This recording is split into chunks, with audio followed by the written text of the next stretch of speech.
कभी एक कोने उपेक्षित सा पड़ा ललितपुर पिछली सरकारों की उपेक्षा का संसद घेरता ही था। विकास की योजनाओं से कोसों दूर कोई पुरसा हाल नहीं था। न सड़क, न बिजली और माताओं और बहनों को तो अपना पूरी जिंदगी मिट्टी के घड़े में पानी धोते धोते ही तकलीफ हो जाता था। खेती के पानी होने के बाद सिंचाई की सुविधा नहीं थी, गरीब के आवास की सुविधा नहीं थी, किसी भी प्रकार की सुविधा नहीं, न शिक्षा की व्यवस्था, न स्वास्थ्य की व्यवस्था, न विकास की कोई परियोजना आगे बढ़ पा रही थी। और यहाँ के संसाधनों में लूट होती थी, लूट। संसाधन यहाँ का, वन संपदा यहाँ की, चंद मुट्ठी भर लोग उसको लूट करके काटते थे, तस्करी करते थे। संसाधन पर ललितपुर की जनता जनार्दन अधिकार, चंद मुट्ठी भर लोग अवैध खनन के कार्य में लिप्त होकर के व्यवस्था पैदा करते थे। और आज मुझे बताते हुए प्रसन्नता है,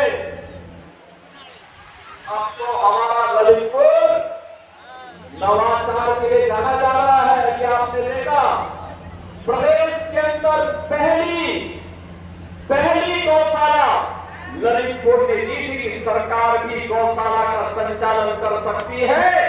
और दोनों सरकार की कृपा से पहली गौशाला यहाँ के तत्कालीन जिला प्रशासन ने प्रारंभ की थी। और मुझे अच्छा लगा कि आप वहां कंपोस्ट की आपूर्ति दुनिया के देशों को भी करने जा रहे, एक्सपोर्ट करने जा रहा है। अब ललितपुर के पास अपना मेडिकल कॉलेज भी, अगर आवासीय विद्यालय भी है, और अभी 1500 एकड़ क्षेत्रफल में हम उत्तर प्रदेश का पहला फार्मा पार्क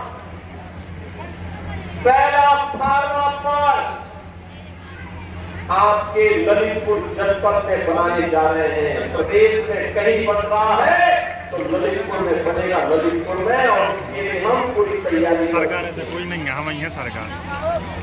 हजारों नौजवानों को नौकरी मिलेगी। एक बनने जा रहा है। इसके बारे में कोई जानता है, इसकी कीमत कोई जानता है और इसके महत्व को कोई जानता है तो आपके लोकप्रिय सांसद शिवराज शर्मा जी उसके महत्व को अच्छी तरह जानते हैं। और इसीलिए आज वह भी आप यहाँ बनने जा रहा है।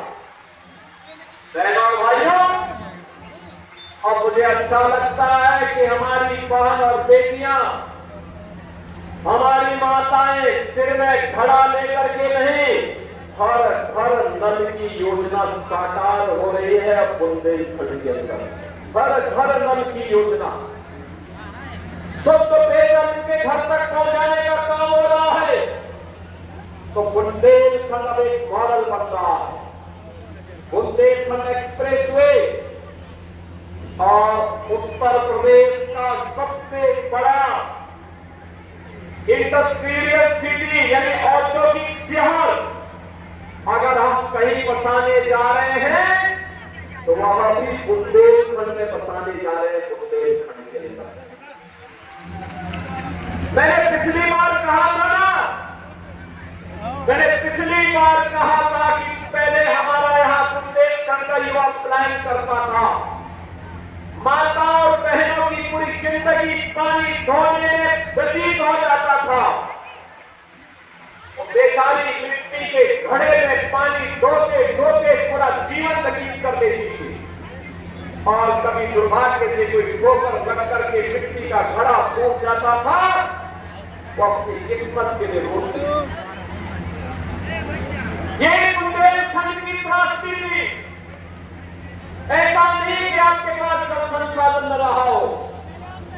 ऐसा नहीं कि आपके पूर्वजों ने मेहनत से बुंदेलखंड को सजाया और संवारा ना हो, लेकिन पिछली सरकारों के निकम्मेपन के कारण माफिया फिरती के नाते बुंदेलखंड पिछड़ा था, नौजवान पलायन कर रहा था,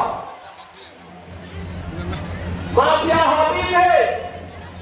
हर जिले में कोई न कोई माफिया नौजवानों की नौकरी पे डकैती डालता था, विकास की योजनाओं पर जबरदस्ती अपने गुंडों को बिठा करके जनता के हक को छीनने का कार्य करता था और बुंदेलखंड अपने आप को ठगावा महसूस करता था। बहनों और भाइयों, मैंने पिछली बार कहा था कि हम डिफेंस मैन्युफैक्चरिंग कॉरिडोर के हब के रूप में बुंदेलखंड को डेवलप करेंगे। और अब आपने देखा होगा यूपी के अंदर डिफेंस मैन्युफैक्चरिंग कॉरिडोर में जो मिसाइल बन रही है, कितनी ब्रह्मोस मिसाइल यूपी के अंदर बन रही है। और ये ब्रह्मोस मिसाइल जब गई थी ऑपरेशन सिंदूर में तो पाकिस्तान के छक्के छुड़ा दिए थे। पाकिस्तान त्राहिमाम करते हुए दुनिया के पाकिस्तान आ गया, जान की भीख मांगने के लिए मजबूर हो रहा था। ये है नए भारत की ताकत और नए भारत की ताकत का नेतृत्व दे रहे हैं देश के प्रधानमंत्री श्री नरेंद्र मोदी जी और उन्हीं के मार्गदर्शन में उत्तर प्रदेश के साथ साथ बुंदेलखंड की व्यापक कायाकल्प हुई। ये कायाकल्प की कहानी नौजवान के लिए नौकरी और रोजगार की है, पान और बेटियों की सुरक्षा और उनकी समृद्धि से है। अब यहाँ की बहनें